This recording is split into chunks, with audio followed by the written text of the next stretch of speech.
Now we are ready for section 2.4, and in this lecture we're going to focus on chemical reactions, activation energy, and how activation energy relates to both endo and exothermic reactions. Let's start with chemical reaction. We're going to focus on the energy needed to break bonds, and in most cases it's going to give off some form of light and more specifically heat. And we're going to kind of focus on the heat part because we're going to relate this to the cells in our body. So why are chemical reactions so important, especially to cells? One, it helps to form new molecules, and it does this through growth. It also helps to maintain the tissue because tissue is made of cells. The second is the energy that the cells need just to carry on its daily functions. So that energy, and we're going to look at a specific type of energy, that energy can be stored, it can be released, it takes on many different forms. So let's look at this example. The first thing I need to do is define what CPE is. And if you look over on the left, it is chemical potential energy. I'm sure you've heard of potential energy before. It's the energy available to do work. So let's look at this cheeseburger. So we've got some macromolecules going on. I've got protein in the meat. I've got carbohydrates, the bun.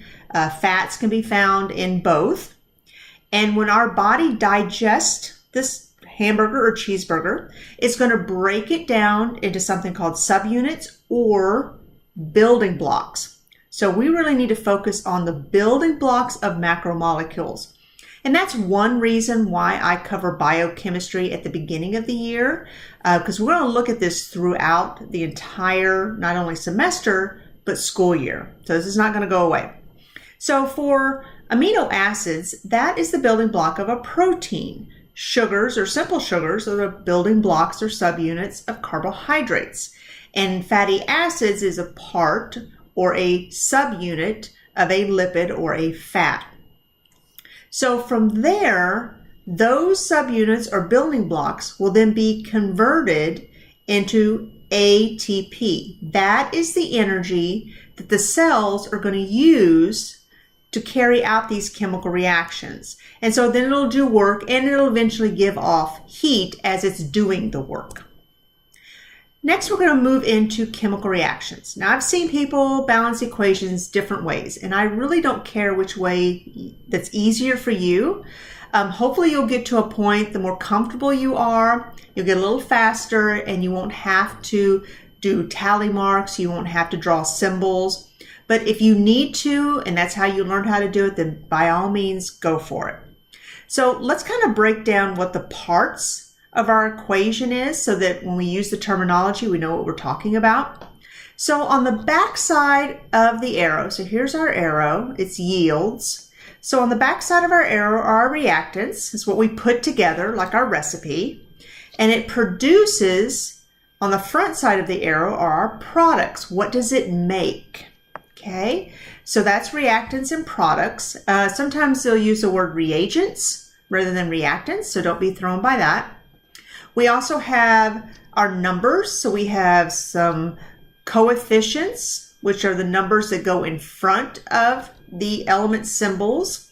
And we have numbers that go after it. Now, you can change the coefficient to balance an equation. You cannot, however, change the subscript, okay? Those are the numbers you cannot change, only the coefficients. So if I look at this and I want to see if it's balanced, I want to make sure that all of the atoms for the hydrogen and the oxygen balance all of the atoms on the product side. I can't mysteriously have an atom disappear or reappear. So let's walk through this. So if it's a coefficient, I can multiply that by every atom after it. So in this case, I only have hydrogen. So if I multiply this coefficient and subscript for hydrogen, I get 4. So I have 4 hydrogen for my reactants. On the other side, my product, I also have 4 when I multiply 2 times 2. So I'm balanced with my hydrogen. Next, I'm going to go to my oxygen.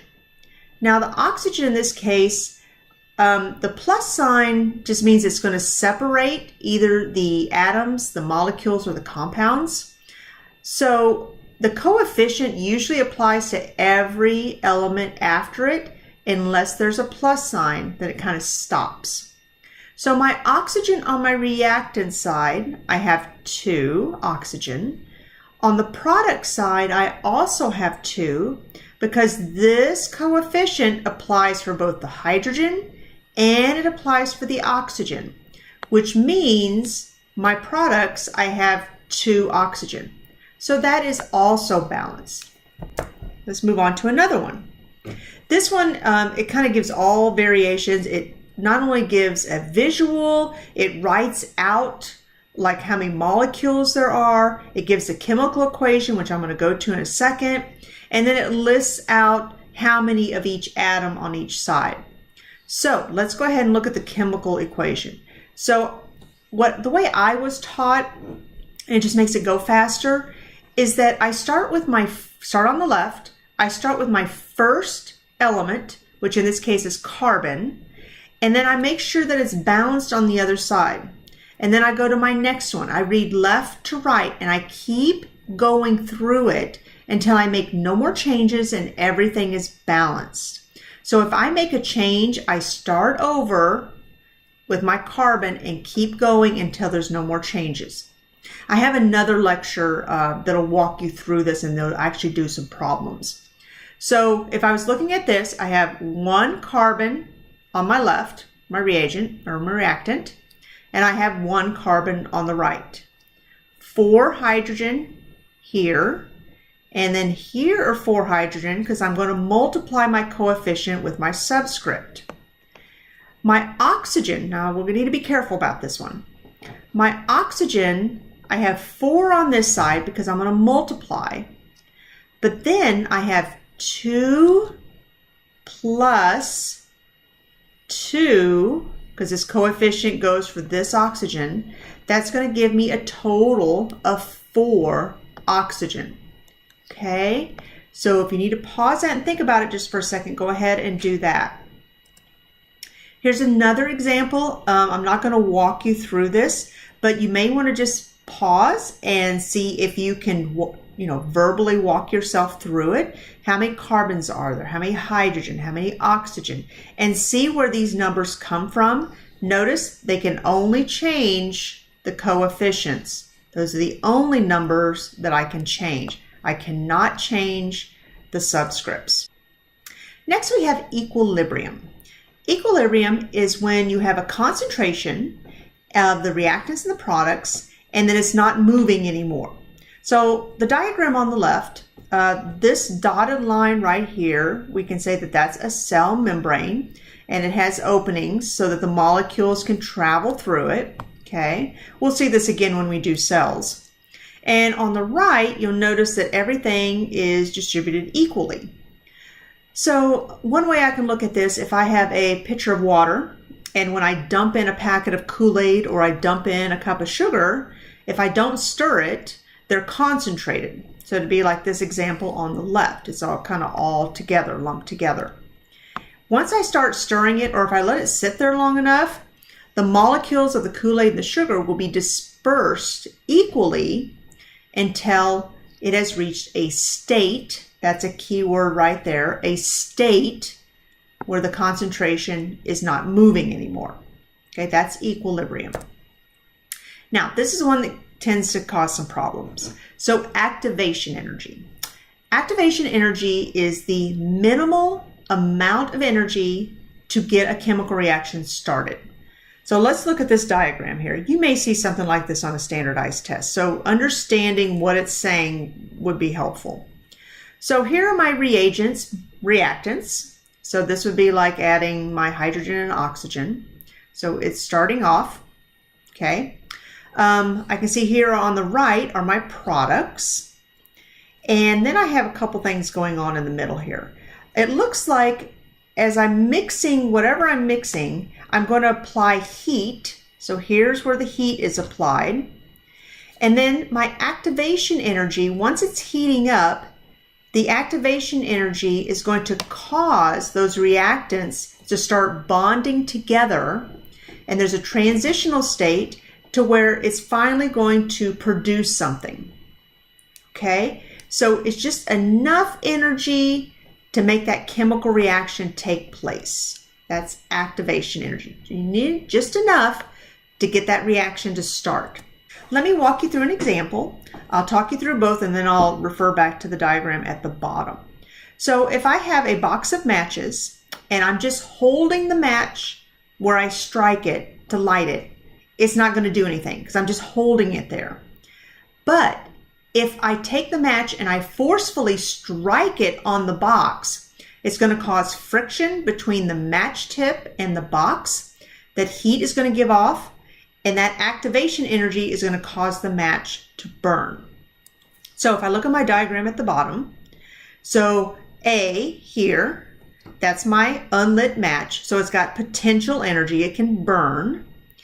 Once I strike the match right here on the box, cause that friction, that's the activation energy right there.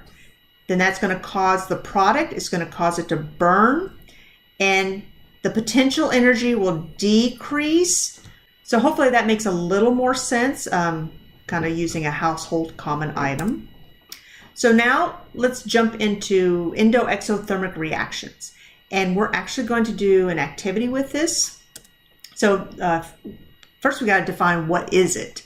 So exo means out, endo means in, and thermic means heat. So we're really looking at the energy that is either going into the system or more specifically being absorbed into the system, or that's being given off. So this is the first thing you need to focus on. And the second is this right here. So are the products higher or lower energy than the reactants? And we're going to put a diagram up here. It looks really confusing when you first look at it, but let's go ahead and break it down, and I think it might make more sense. So it's going to really relate to what this statement is right here on the side. So if I look at my diagram, my y-axis is my potential energy, and my x-axis is the progression of my reaction. So I start with my reactants. So this would be an example of exothermic. So I've got my candle. I'm holding my candle in my hand. And then I'm going to light it. Here's my activation energy. And at the peak here is where it's lit. And then it's going to burn until there's no more fuel available. So the products has a lower energy, we're looking at potential energy, than the reactants. Okay? Let's do the other one.